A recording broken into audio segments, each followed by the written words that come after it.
The late afternoon sun dipped low over Virginia, casting long shadows across the sleek glass facade of Precision Elite, America's most exclusive shooting range. Wealth dripped from every gleaming Porsche and Range Rover in the parking lot, an unspoken reminder that this was not a place for the average hobbyist. It was a playground for the elite, retired generals, tech billionaires, hedge fund sharks, which made the faded blue Toyota Corolla pulling into the lot seem even more out of place. Inside, Naomi Harris adjusted the cuffs of her simple cotton blouse, took a steady breath and glanced at her niece. "Are you sure about this, Aunt Naomi?" Alana asked, her voice tinged with concern as she smoothed her blazer, a reporter's badge hanging from her neck. Her bright eyes scanned the sleek building nervously. "These people, they're brutal?" Naomi offered a soft, unbothered smile. "I'm just here to support your story, honey. Don't you worry about me." Inside the range, the air reeked of gun oil, leather, and expensive cologne. Conversation quieted slightly as the two women entered, heads turning with subtle curiosity. Naomi, dark-skinned, silver-haired, and dressed plainly, moved through the marble and chrome space like she belonged there, even as mocking glances followed her. At the far end of the lounge, Colt Reading, ex-Navy SEAL and current CEO of Red Point Weapons Technologies, spotted them and strode forward. His tailored suit strained against his broad shoulders, his ice-blue eyes glinting with amusement. "You must be the journalist," he said to Alana, barely glancing at Naomi. "Unexpected +1, he added, voice dripping condescension. "My aunt's an enthusiast," Alana said coolly. "I thought she might enjoy seeing your facilities while I work on my piece about accessibility in elite hobby spaces." Colt's smirk widened. "Enthusiast, huh?" His gaze dropped to the weathered leather rifle case Naomi carried. "What's in the antique, ma'am? Family heirloom?" Before Naomi could answer, a circle of wealthy onlookers had already begun to form, eager for a show. "A Winchester Model 70, Naomi said quietly. "Made in 1952. A ripple of laughter moved through the crowd. Someone in expensive tactical gear shouted, "Think she even knows which end the bullet comes out of?" "Maybe you'd be more comfortable watching from the observation deck," Colt offered mockingly. Naomi's face remained serene. "I'd like to try if that's all right." Colt shrugged theatrically. "Your funeral." He led the group through massive security doors to the cavernous premium range, gleaming with digital targets, moving robotic arms, augmented reality glasses, technology so advanced it made the ancient Winchester seem laughable. Each elite took their turn, impressing the crowd with expensive rifles and semi-automated targeting systems. Colt himself scored 9 out of 10 hits at 300 yards, earning applause. Then, with a theatrical bow, he gestured at Naomi. "Let's see what Grandma's got." Alana touched Naomi's arm. "You don't have to." "I know," Naomi said, already moving toward the shooting lane. She opened her case and revealed the worn rifle, its wood polished smooth by decades of handling. As she calmly loaded a single round, the crowd's chuckles grew louder. Colt cupped his mouth and shouted, "We've got a betting pool going. 10 grand says she doesn't hit anything but the floor." Naomi ignored him. She raised the rifle to her shoulder, and suddenly, everything around her seemed to still. Her breathing slowed. Her eyes locked on the target 400 yards away. 15 seconds. 20. The murmuring crowd shifted uncomfortably in the growing silence. Then, crack. The rifle bucked slightly in Naomi's hands, and the monitor flashed, a perfect bullseye, dead center. The laughter died instantly. Before anyone could react, Naomi loaded another round and fired. Another perfect hit. A third shot, this time angled oddly. Colt laughed, assuming a miss. The bullet ricocheted off a steel peg, struck a second, then a third, finally shattering a clay pigeon that had just launched from a trap. The room plunged into stunned silence. Naomi packed her rifle carefully and turned toward the door. "Thank you for the opportunity," she said softly, her voice cutting sharper than any insult. Colt Reading stared at her retreating back, a flicker of something passing through his icy blue gaze. Recognition and fear. Outside, Alana hurried after her, heart pounding. Where did you learn to shoot like that?" Naomi smiled, but her eyes held something distant. "It's been a while," she said simply. "Let's go." As they drove away, the echoes of whispered conversations grew behind them, whispers that would soon swell into a storm. The Corolla hummed steadily down the tree-lined highway as dusk draped Virginia in deep purples and gold. Inside the car, silence reigned, thick and heavy, broken only by the hum of the tires on the asphalt. Alana couldn't tear her eyes off Naomi. Her aunt, the quiet woman who raised her on stories about patience and kindness, had moved today with a precision and calmness she had never witnessed. It rattled her in ways she couldn't yet explain. Finally, she broke the silence. "Aunt Naomi," she said softly, "no one shoots like that, unless they've trained. Military trained." Naomi didn't answer immediately. She kept her eyes on the road, her hands steady on the wheel, her face illuminated briefly by passing headlights. "I served," Naomi said after a long pause. "You said you were a supply officer," Alana pressed. 20 years in logistics, right?" "That's what my paperwork says," Naomi replied, her voice smooth but unreadable. Alana chewed her lip. Her journalist instincts flared to life. Something was buried deep beneath her aunt's quiet exterior, something that scared even the most powerful man at Precision Elite. Back at Naomi's modest home, a single-story house lined with family photos and the scent of lavender, they settled into the kitchen. Naomi busied herself making tea, moving with a kind of effortless economy that seemed oddly tactical now to Alana's watchful eyes. "You want to know the truth?" Naomi said finally, setting a mug in front of Alana. "About what you saw today?" Alana nodded, barely daring to breathe. Naomi disappeared into her bedroom for a moment and returned with a battered manila envelope. She placed it on the table between them. Inside was a yellowed newspaper clipping. "Local girl shocks county shooting competition. Naomi Harris, 17 wins first place."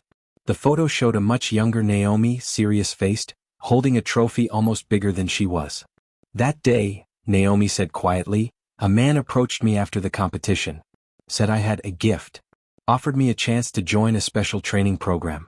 Said it would be a way to serve my country, in ways most people never could." "You joined the army?" Alana whispered. Naomi gave a small nod. "Not the regular army, honey. Something else." She leaned back, staring into the past. "They called it Black Echo.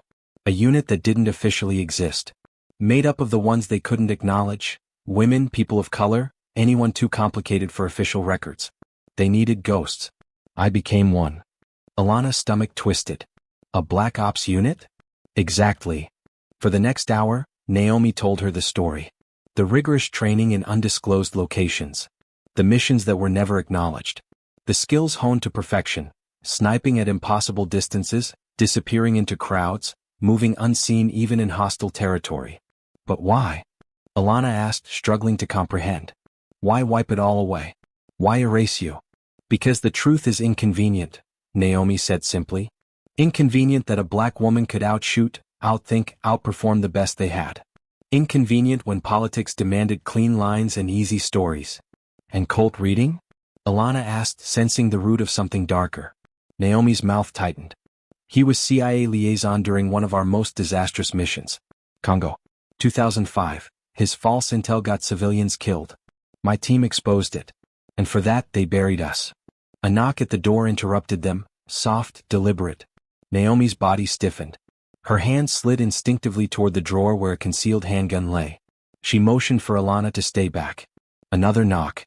Then a low voice from the other side, friendly. Naomi moved to the peephole. What she saw made her suck in a sharp breath. An aging man stood on the porch, beard scruffy, posture rigid, a burned scar tracing down the side of his face. In his hands he held a battered duffel bag and a folded photograph. Naomi opened the door cautiously. "Ranger," she said, her voice a mixture of disbelief and wary relief. The man, Thomas Reed, call sign Ranger, gave a grim nod. "Long-time whisper," he said. Alana watched from the kitchen, stunned as the two veterans clasped hands, an entire conversation passing between them without words. Inside, over steaming mugs of coffee, Ranger spread out a collection of surveillance photos, facility maps, and a grainy still frame from a security feed showing Naomi firing the ricochet shot at the range. "You stirred the hornet's nest," he said gruffly. "Colt's pulling every string he has. There's a price on your head now. 5 million. Naomi didn't even flinch. "I figured." Alana gasped softly. "They're trying to kill you?" Ranger gave her a grim smile. "Not just kill her. Bury her again. Make her a cautionary tale." He leaned forward. "Whisper they've built something. A machine. A targeting AI. It's hunting you already." Naomi nodded. "I met it today. And?" Naomi smiled slightly. "I learned its weaknesses." Ranger chuckled, a dry, humorless sound. "Of course you did." Outside the night deepened. And somewhere, across miles of quiet fields and darkened cities, A mechanical predator scanned for its prey, unaware that its perfect algorithms were about to meet the last ghost it could never predict. Naomi sipped her tea, eyes sharp and alive with a fire she had not allowed herself to feel in years. "Let them come," she murmured. The war they tried to erase had just begun anew. The next morning broke cold and gray, a thin mist curling over the Virginia hills like smoke from a distant fire. Naomi stood on her back porch, Winchester slung casually over one shoulder, staring into the trees as if she could already see the danger approaching. Inside, Ranger and Alana hunched over maps and security schematics spread across the kitchen table. A digital feed from a hacked satellite drone flickered on Alana's laptop, tracking vehicle movements around Redpoint Technologies headquarters. "They've moved up the weapons expo," Ranger said, his finger tracing routes on the map. "Colt's setting a trap, baited for you." Naomi stepped back inside, shaking the mist from her hair. "Then we spring it," she said simply. Alana looked between them, still struggling to bridge the gap between the woman who made her birthday cakes and the tactical mind orchestrating an operation that could shake the military-industrial complex to its foundations. "We don't have an army," Alana pointed out. "Just the three of us." Naomi smiled faintly. "3 is enough. If you know how to move." She pulled out a battered folder marked Echo Black, Contingency. Inside were old contacts, codes, safe houses, the ghosts of a unit that had supposedly never existed. "We won't be alone for long," Naomi said. "Word's out. The old network is stirring." Already, quiet signals were coming in. Burner phone texts, dead drop confirmations, encrypted emails. Names they thought lost to time. Cypher, Viper, Nomad, shadows who owed Naomi their lives and who now answered the unspoken call. "But why would Colt risk this?" Alana asked. "If the story's already leaking, why double down?" Ranger grunted. "Because exposing you means validating him. If he takes you down in public, shows the world his AI can defeat even the legendary Whisper, he buries you and legitimizes himself at the same time." Naomi nodded grimly. "He needs a spectacle. A martyr to prove his machine is the future." She stared out the kitchen window, the mist thickening over the fields. "He doesn't realize yet. I don't intend to die quietly." They packed quickly. Essentials only. Naomi's Winchester, Ranger's compact tactical gear, Alana's recording equipment. Every item carried a weight heavier than its physical form. Memories, regrets, promises long unfulfilled. Before leaving, Naomi paused at her grandfather's old photograph hanging in the hallway. "You were right, Grandpa," she whispered. "It's not about the gun. It's about the choice to stand." She touched the frame lightly, then followed Ranger and Alana into the fog-bound morning. The plan was simple in theory, impossible in practice. A Ranger would infiltrate Redpoint's underground archive during the expo. Alana would work the media floor, slipping the real story into the hands of journalists ready to ignite it globally. And Naomi would be the distraction, the bait, walking straight into Colt's trap so that the others could strike. Simple. Deadly. Just like old times.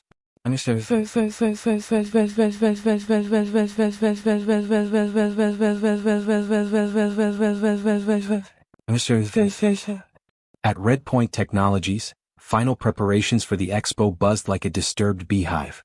Colt Reading paced the command center behind the main exhibition hall, watching surveillance feeds, reviewing security deployments. "Any movement?" he barked at his chief of security. "Nothing significant, sir," the man replied. "But we picked up a ghost signature near the western perimeter last night. Could have been a deer." Colt's jaw tightened. It wasn't a deer. He leaned over the operator's shoulder, watching the playback, a brief flicker of movement among the trees. Too smooth. Too deliberate. "She's close," Colt muttered. "And she's watching." He turned to the room. "Double perimeter patrols. Activate facial recognition at all entry points. Set Aura 7 to autonomous sweep mode, full lethality authorization." "Sir, with all due respect," the tech chief said cautiously, "we're still tweaking the recognition protocols after the last reset." "Do it." Colt snapped. He needed this day to be perfect. His empire depended on it. The investors were already circling. The generals were sharpening their pens. One moment of weakness, one slip, and he would fall, not just into bankruptcy but into disgrace. He glanced at a side monitor where news feeds flickered. Articles about Whisper, speculative pieces about a ghost sniper, debates about AI ethics in modern warfare. Colt's hands curled into fists. Naomi Harris had haunted him for 15 years. She had survived every attempt to erase her, Every lie crafted to bury her legacy. But not today. Today would be the end of Whisper. Or so he thought.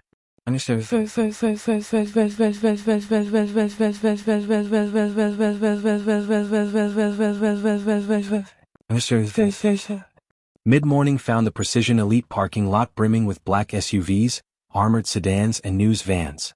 Alana blended into the crowd of journalists, her press badge giving her access to the media pen directly facing the stage. The expo hall gleamed under harsh lights. Red, white and blue bunting adorned every pillar.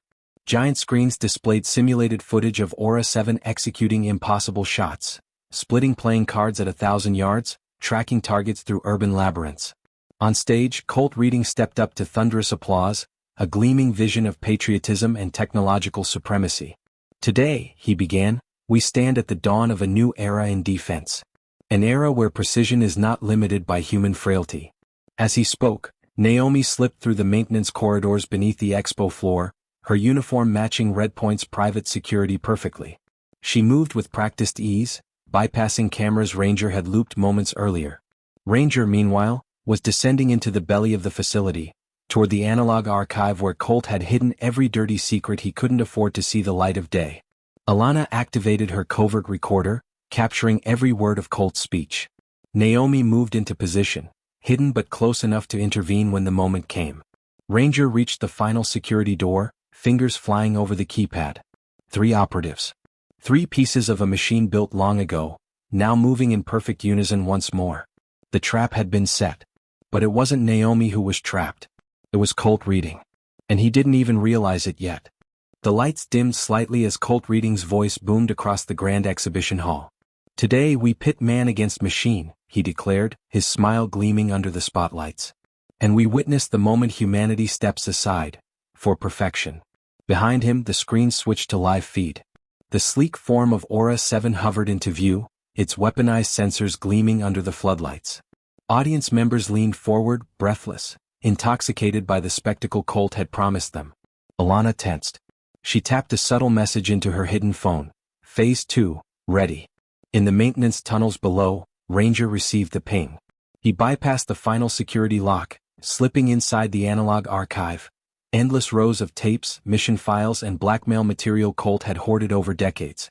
This is it, Ranger whispered through his comms. His hands moved quickly, scanning and duplicating files.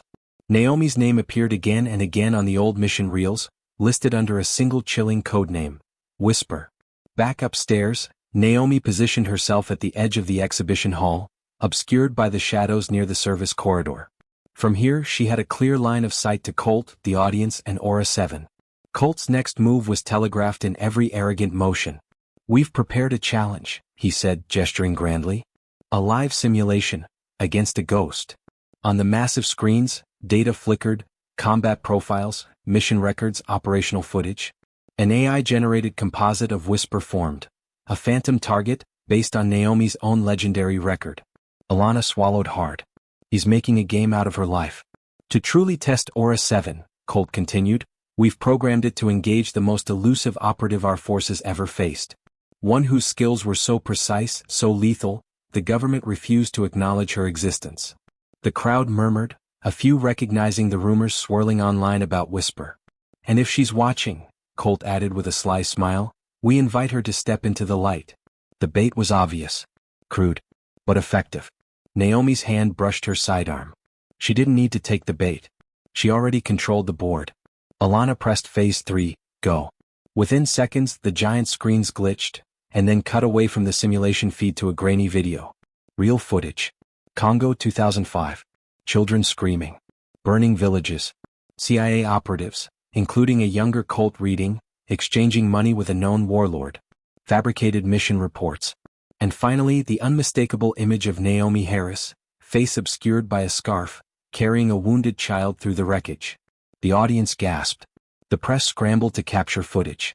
Phones were lifted. Colt's face turned white. He spun toward his tech chief. Kill the feed. Now, he barked. But the system had already been hijacked by Ranger's upload. No override could stop it. On the side screens, a second video began to play, documents bearing Reading's signature. Authorizing neutralization of Black Echo operatives to protect political interests. confirmations of assassinations disguised as training accidents. Colt shouted orders, but the damage was irreversible. His sins were pouring out into the world, and no amount of PR spin could stuff them back in. Meanwhile, deep underground, Ranger extracted the final file. Operation Sandstorm, full report. He sealed the drive inside a secure packet and activated the data beacon. A dozen encrypted uploads began simultaneously, seeding the truth across military archives, veteran forums, and news agencies. Even if Redpoint found him now, it was too late. The information was free. He grinned grimly.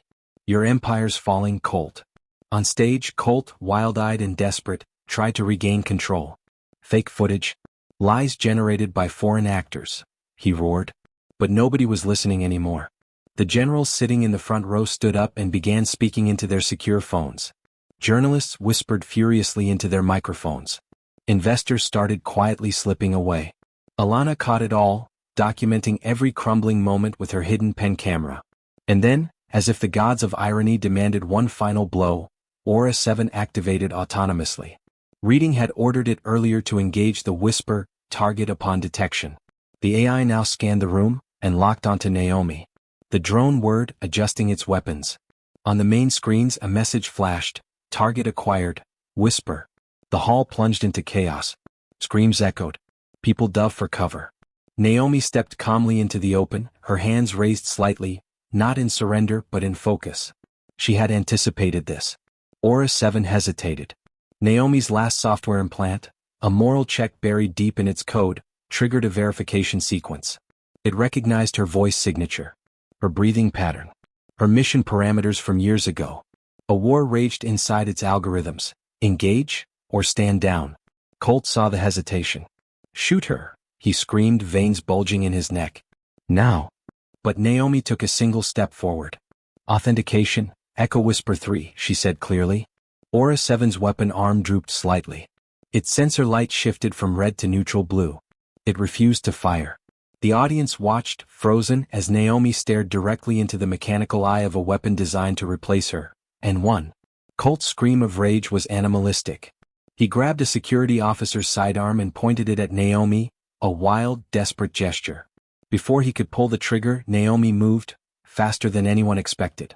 A smooth draw. A single shot. The bullet punched through Colt's shoulder, spinning him around and knocking him flat on the stage. Silence descended. Naomi lowered her weapon slowly and turned to face the crowd, her voice carrying in the stunned air. You buried the truth for 15 years, she said.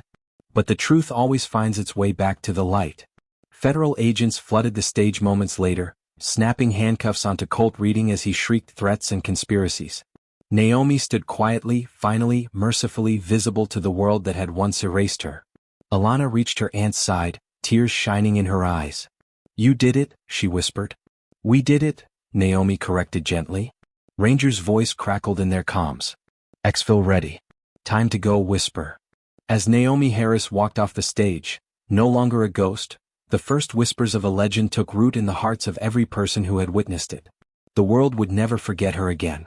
The black SUVs tore away from Redpoint Technologies campus, carrying Colt Reading toward federal custody and the end of his empire. Inside the exhibition hall, the stunned audience began to disperse, the sharp hum of urgent phone calls and whispered disbelief filling the air. Naomi, Alana, and Ranger slipped into a waiting vehicle on the far side of the complex, a nondescript sedan piloted by one of Mendoza's trusted contacts. The city lights blurred past the windows as they made their way to a safe house miles outside the city. In the back seat, Naomi sat in silence, her fingers lightly brushing the old Winchester resting across her lap. Beside her, Alana clutched her laptop, still recording the final pieces of a story that had grown bigger than either of them had imagined. You did it, Alana said again as if trying to make the words real. You exposed him. All of them. Naomi gave a small, tired smile. We exposed the truth. That's what matters. Across from them, Ranger nodded grimly. But don't think this ends here. Reading was just one head of the Hydra. Others will scramble to bury the fallout. And we'll be ready, Alana said fiercely, surprising even herself with the steel in her voice. The safe house was a modest farmhouse tucked deep in the woods, a relic from the Civil War era with thick stone walls and narrow windows perfect for defense. Inside they found the remaining members of the old Black Echo network who had responded to Naomi's call. Cypher, Nomad, Viper, faces weathered by time but still burning with quiet loyalty. The reunion was not a joyful one, but a solemn acknowledgement that against all odds, some ghosts had survived. "We're setting up secured lines to military command, Congress, and the press," Cypher reported as they gathered around the cracked wooden dining table. "Mendoza's already testifying. Lancaster's backing him." "And the tapes?" Naomi asked. "Uploaded to multiple independent networks," Viper replied. "Can't be scrubbed now. Even if they tried." The air was thick with the tension of unfinished business. Naomi turned to the group, her voice low and firm. "This isn't just about one man's fall," she said. "It's about rewriting the truth they tried to erase. It's about honoring the ones who didn't make it." She pulled a worn photograph from her pocket. The old team, smiling awkwardly under the harsh Afghan sun, Maria's arms slung casually around James's shoulders, Ranger flashing a rare grin. "They deserve to be remembered," Naomi said, voice catching slightly. A heavy silence followed, thick with memories of missions that never officially happened, friendships forged in the fires of places the world pretended not to see. Finally, Nomad spoke. "Then we finish what we started." The next few days moved at a blistering pace. News of the Red Point scandal exploded across the country. Footage from the expo, Naomi's calm defiance, Colt's frantic downfall, dominated headlines. Veterans groups issued public statements demanding investigations. Civil rights organizations cited Naomi's case as a glaring example of systemic erasure. Military reform advocates flooded Congress with demands for accountability. But perhaps the most surprising ripple came from within the armed forces themselves. Retired generals, quietly at first, then more vocally, acknowledged that soldiers like Naomi, operatives who had been used and discarded, deserved not just apologies but recognition. The Senate Intelligence Committee announced a full inquiry. Subpoenas were issued. Colt's personal files, once protected by layers of bureaucracy and corruption, were now weapons of justice. And at the center of it all, Naomi Harris, once erased, now undeniable, stood like a lighthouse in the storm. On a quiet evening, Naomi and Alana sat together on the porch of the farmhouse, watching the stars blink into existence across a velvet sky. Alana closed her laptop with a satisfied sigh. "The book is done," she said. "Whisper in the wind." Naomi raised an eyebrow. "Sounds romantic." Alana grinned. "It's poetic. And it tells the truth, in a way the world can finally hear it." Naomi stared out across the dark fields, remembering her grandfather's farm, the feel of the old .22 in her small hands, the first metallic ping of a can falling from a fence post. "Maybe now," she said quietly, "the next little girl with a steady hand and a dream won't have to disappear to be respected." Alana reached out and squeezed her hand. "You didn't just fight for you, Aunt Naomi. You fought for all of us." The wind picked up, rustling the trees like a distant whisper. Naomi smiled faintly, feeling the ghosts of Black Echo all around her, standing watch. They had been buried once. Forgotten. Never again. Back in Washington, D.C., preparations were underway for something no one would have dared imagine just a few months before. A formal recognition ceremony. For Black Echo. The fallen would finally have their names carved into stone. The survivors would walk openly into history. And Naomi Harris, Whisper, would finally stand in the light she had never sought but had so deeply earned. Justice wasn't a bullet. It wasn't a courtroom. It was memory. It was truth. And finally it was hers. The morning of the ceremony dawned crisp and clear, a rare gift in the heart of a Washington fall. Arlington National Cemetery stretched solemn and vast beneath the soft light, the rows of white markers like silent soldiers standing at eternal attention. Near a new, unfinished section of the grounds, a black granite wall awaited its unveiling. Unlike the rest of Arlington's memorials, this one bore no ranks, no official unit numbers. Only call signs, and the real names behind the shadows. At the center of it all stood Naomi Harris, dressed in a simple black suit, her silver hair pinned neatly back. Beside her, Alana held a small bouquet of white lilies, the favorite flower of Naomi's fallen teammate, Maria. The crowd gathered slowly, veterans, active duty personnel, journalists, and civilians drawn by the seismic truth Naomi's story had unearthed. Even members of Congress, once wary of touching such a volatile history, now stood lined up respectfully behind the low rope barriers. As the clock struck 10, Colonel Marcus Mendoza stepped forward to the podium. His voice, weathered but strong, carried over the field. "Today," he began, "we honor the ones who fought without acknowledgement, who sacrificed without recognition. Today we say their names, names that power once tried to erase. He nodded toward Naomi, who approached the cloth-draped monument with steady steps. Alana squeezed her aunt's hand as she passed. Ranger, standing at quiet attention nearby, offered a slight nod, a warrior's salute. Naomi reached for the cord at the base of the monument and pulled. The cloth fell away, revealing the black granite polish to a mirror sheen. The sunlight caught the etchings. Black Echo. Never official. Always essential. Beneath it, the names appeared one by one. Maria Delgado. James Wilson. Eric Monroe. Dozens more. And there, near the center, Naomi Harris, Whisper. A hush fell over the crowd as the magnitude of the moment sank in. Tears flowed freely among the veterans present, hard men and women who understood exactly what it meant to serve in silence, to be used and forgotten.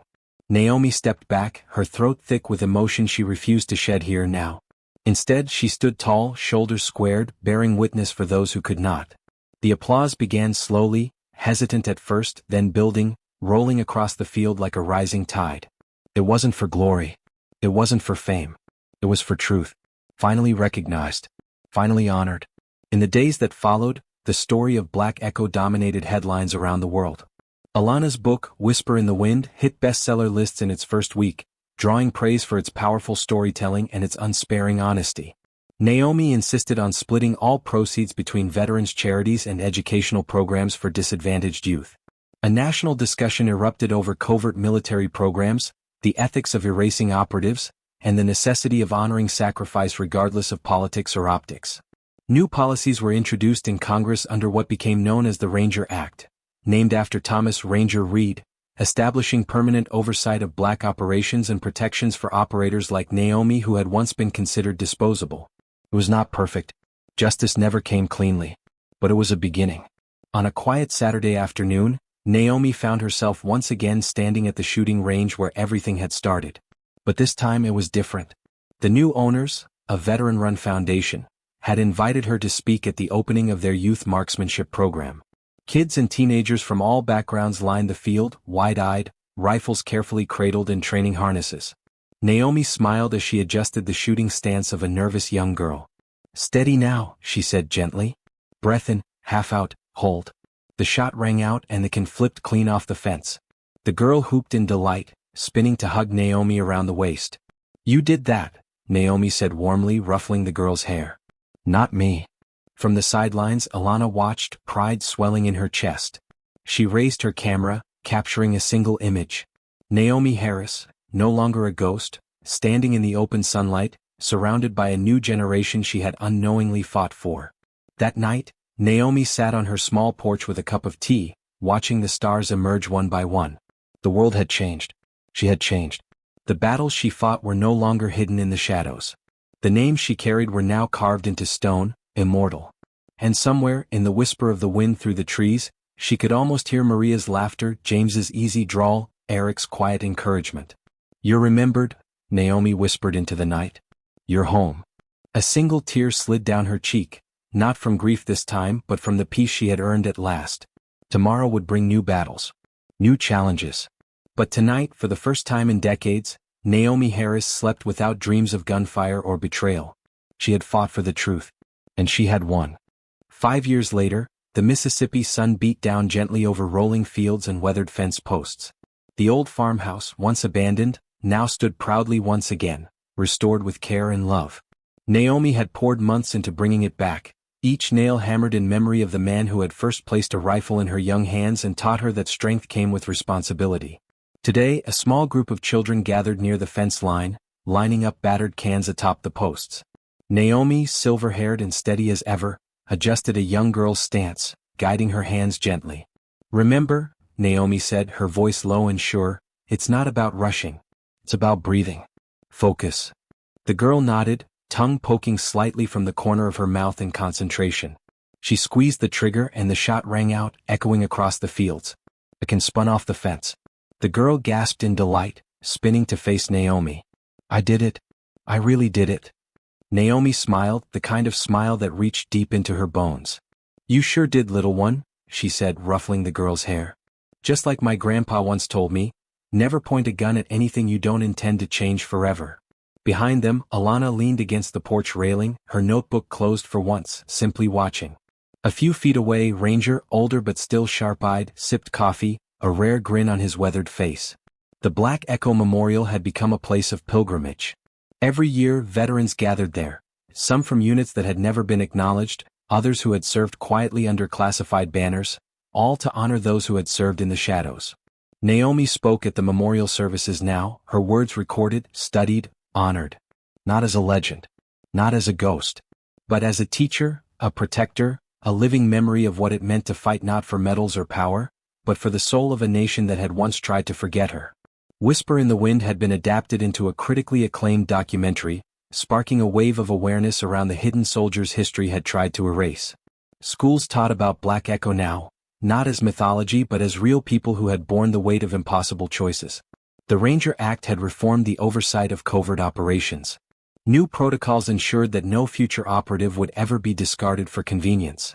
Accountability had not come easily, or completely, but it had come. Naomi didn't seek credit for these changes. She didn't stand in the spotlight. But sometimes, on quiet evenings, she allowed herself a small smile when she thought about how far they had come.